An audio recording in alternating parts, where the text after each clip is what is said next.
One of the claims made by Prince Harry in his book is that he killed 25 Taliban fighters while he served in Afghanistan, but also claimed that he saw them not as people but as chess pieces instead.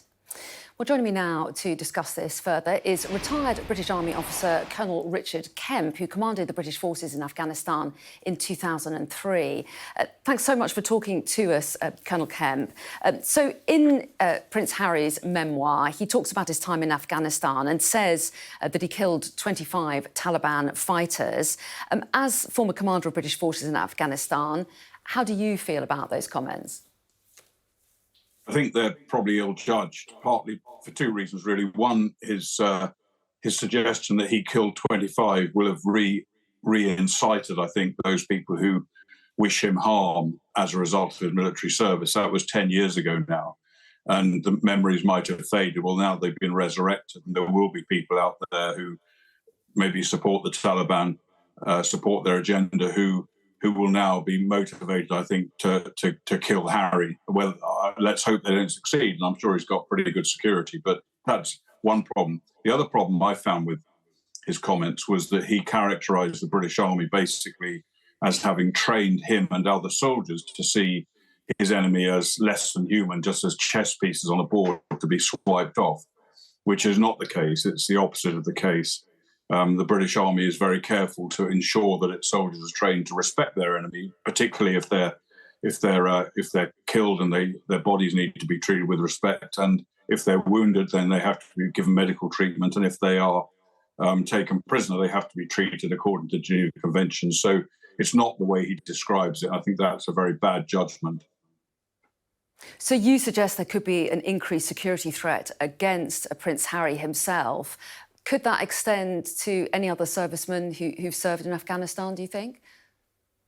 Yeah, I think it could do, because I wouldn't overemphasise this point, because, of course, those people who want to kill British soldiers or former soldiers, they know that the British Army killed many more than 25, but it brings it into kind of sharp focus, and particularly his comments about how they don't regard, their enemy fighters as being human beings even. So I think this will incite some people to maybe attempt an attack against British soldiers anywhere in the world, or former British soldiers. Like I said, I wouldn't overplay that aspect, but I think the impact on his own personal security is greater, but I don't think we can ignore that.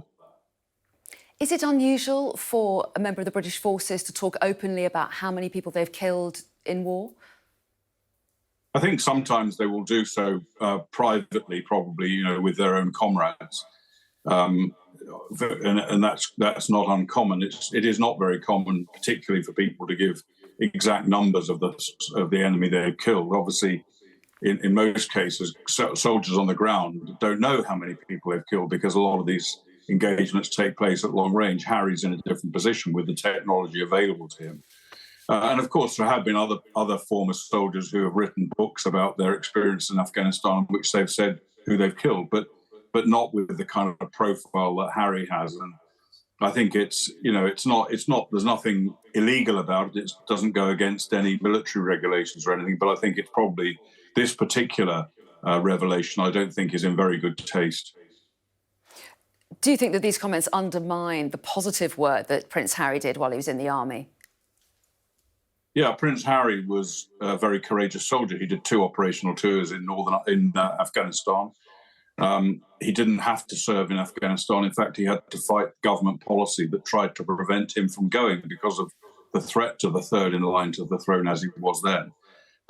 So he had a very good reputation because of that. He was highly regarded, and that reputation was enhanced by his championing of wounded veterans, for example, in the Invictus Games.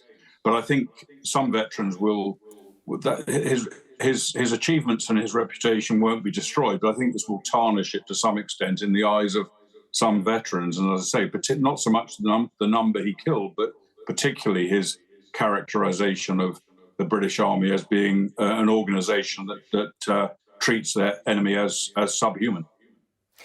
As a member of the royal family, he was always going to be a very high-profile member of the British forces, wasn't he? Would he have had special advice from the military on how to handle that? Yeah, I think so. I think he undoubtedly would have done. I don't know for sure, but I'd be surprised if he hadn't. And you know, particularly as I don't know, but normally, if you're going to publish a book that discusses military operations, you usually have to get approval from the, excuse me, approval from the Ministry of Defence to publish it, to ensure that nothing that's secret is revealed. And whether he did that in this case or not, I don't know. But if he did, then I suspect it passed the MOD censorship procedures, because I don't think anything that I've seen that he said in the book is damaging. I think what this seems to me, the comments he's made, I think, look to me kind of they're fairly provocative, deliberately. I think, no doubt, written by a ghostwriter to get these books selling. And that's sort of pretty standard stuff when you're writing a memoir of this sort. But I think he should have had the judgment to change the words of that ghostwriter. Are you surprised at what you've read? Surprised that you're on Sky News now having to comment on it?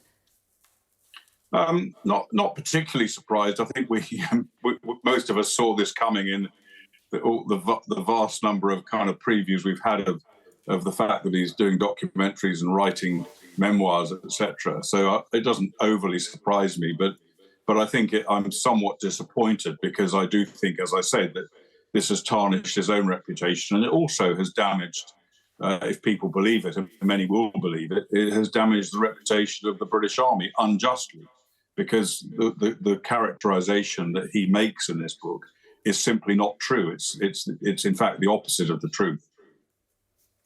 Well, Colonel Richard Kemp, we really appreciate your time this morning. Thanks so much for your time and your response to Prince Harry's memoir revelations. We appreciate it. Thank you.